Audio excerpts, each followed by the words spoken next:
Top quality और consistent performance के लिए सिर्फ सिल्वर पंप नाम याद रखना। કે ગુજરાતમાં 6 દિવસ સુધી વરસાદ જોવા મળશે, ભારે પવન જોવા મળશે, ખેડૂતોએ સાવચેત રહેવાની જરૂર છે। એક વરસાદી સિસ્ટમ જે એક્ટિવ થઈ છે તેના કારણે રાજ્યનું વાતાવરણ બદલાયું છે, એટલે કે આજથી લઈને હવે આગામી 5 દિવસ સુધી રાજ્યના અલગ અલગ જિલ્લામાં વરસાદી માહોલ રહેવાનો છે, કમોસમી વરસાદ પડવાનો છે। પ્રી મોન્સૂન એક્ટિવિટીની શરૂઆત થઈ ગઈ છે કે જેના ભાગરૂપે આ વરસાદ જોવા મળી રહ્યો છે। આપને જણાવી દઈએ કે જ્યાં દક્ષિણ ગુજરાતના અનેક એવા જિલ્લાઓ છે કે જ્યાં વરસાદી માહોલ જોવા મળવાનો છે। દક્ષિણ ગુજરાતમાં વધુ વરસાદ પડે તેવી શક્યતાઓ છે।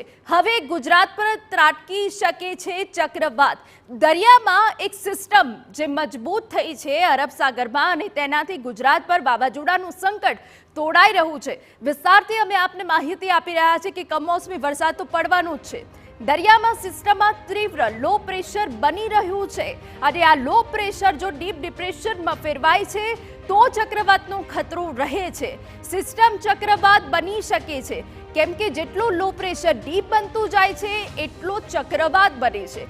ગુજરાત તરફ આ વાવાઝોડું આવી શકે છે, જેથી કરીને આજથી લઈને આગામી 5 દિવસ સુધી વાતાવરણ બદલાયેલું રહેશે। 22 થી 28 મે વચ્ચે સૌથી ભારે વરસાદ કે જ્યાં પડવાનું છે આ ચક્રવાતની અસર જોવા મળશે કે રાજ્યના અનેક જિલ્લાઓમાં ભારે વરસાદ પડશે। અને એ સિવાય જો સૌરાષ્ટ્રની વાત કરી લઈએ તો સૌરાષ્ટ્રમાં ભારેથી અતિ ભારે વરસાદ પડી શકે છે આ ચક્રવાતના કારણે, જે ડીપ ડિપ્રેશનમાં ફેરવાય તો ચક્રવાતનો ખતરો ગુજરાત પર રહેશે। દક્ષિણ ગુજરાતની વાત કરી લઈએ તો આજથી લઈને 5 દિવસ સુધી દક્ષિણ ગુજરાતમાં પણ ધોધમાર વરસાદ પડી શકે છે, જેમાં સુરત, તાપી, ડાંગ અને વલસાડ આ જે જિલ્લાઓ છે ત્યાં ભારે વરસાદ પડશે।